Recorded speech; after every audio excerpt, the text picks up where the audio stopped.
अपने कान और आंखें खुली रखो और ये वीडियो देखो। ये वीडियो आपको बहुत कुछ सिखाएगी और आप अपने हक की लड़ाई लड़ सकते हो। भारतीय संविधान एक समझदार, दूरदर्शी और विद्वान व्यक्ति की तरह है और विद्वानों की कितनी इज्जत है अपने देश में हम अभी देख ही रहे हैं और संविधान के साथ भी यही हो रहा है। लोगों का कहना है कि भारतीय संविधान तो दूसरे देशों का कॉपी पेस्ट है और इतना ही नहीं, लोगों का ये भी कहना रहता है कि भारतीय संविधान की वजह से ही मुजरिम आज जेल के बाहर है और साइंटिस्ट जेल के अंदर है। लेकिन सच तो ये है कि भारतीय संविधान जितना फ्लेक्सिबल है उतना ही विस्तृत और विवेकपूर्ण भी है। उन्नाव केस के कुलदीप सिंह सेंगर के उदाहरण से समझाता हूँ कैसे। संविधान के पहले ही पेज पर बाबा साहब भीमराव अंबेडकर जी लिखते हैं, संविधान चाहे जितना अच्छा हो, अगर उसे लागू करने वाले लोग अच्छे नहीं होंगे तो संविधान जरूर बुरा साबित होगा। यदि अगर संविधान को लागू करने वाले लोग अच्छे होंगे तो संविधान भी हितकारी साबित होगा। संविधान हितकारी कैसे साबित हो?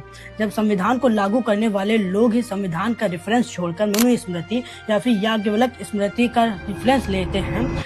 यही कारण है कि मुजरिम जेल के बाहर हैं, विद्वान, एक्टिविस्ट और साइंटिस्ट जेल के अंदर हैं। कानून की किताबों में पहले ही न्याय, साम्य और सद्विवेक पढ़ाया जाता है और ये उन्नाव केस में कैसे फिट बैठ गया वो मैं आप सभी लोगों को बताता हूँ। जैसा कि भारतीय संविधान पर मनुवादी विचारधारा के लोगों ने डोमिनेंस बनाकर रखा है, तो 17 साल के उस सर्वाइवर को बड़ी मेहनत मशक्कत के बाद न्याय तो मिला।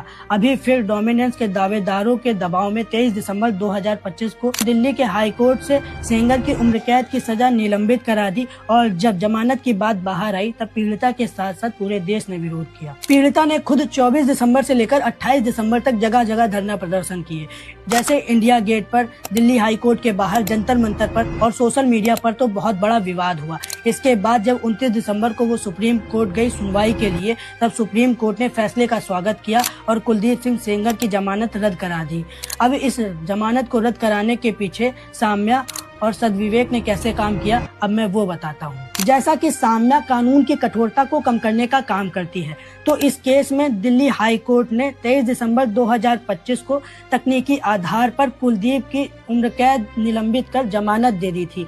जैसा कि ये फैसला कानूनी लिखित व्याख्या पर सख्त था और इसके बाद जब धरना प्रदर्शन हुए तब यहाँ पर सद्विवेक काम आया। जैसा कि सद्विवेक का काम ही है गलत और सही के बीच के अंतर को डिफाइन करना। इसके बाद जब जजेस ने अपराध की गंभीरता को देखा, पीड़िता की सुरक्षा को देखा, पीड़िता की फैमिली के पिछले ट्रॉमा को देखा जिसमें उनके पिताजी कस्टडी में ही खत्म हो गए थे, चाचा जी को प्रताड़ना सहनी पड़ी थी, चाची और मौसी जो कि गवाह थी उन्हें भी ट्रक से कुचल दिया गया था, जिसे पिछली बार हाई कोर्ट ने जरा सा भी नहीं देखा था। और इसके बाद सुप्रीम कोर्ट ने जब इसको सद्विवेक के साथ समझा तब सुप्रीम कोर्ट ने सेंगर की जमानत पर स्टे लगा दिया और इसी प्रकार से एक और बार पीड़िता को न्याय मिल गया। कुछ लोग जो संविधान की फ्लेक्सिबिलिटी का फायदा उठाकर अपराधियों को बाहर निकलवाने का काम करते हैं, इसीलिए भारतीय संविधान थोड़ा सा बदनाम है।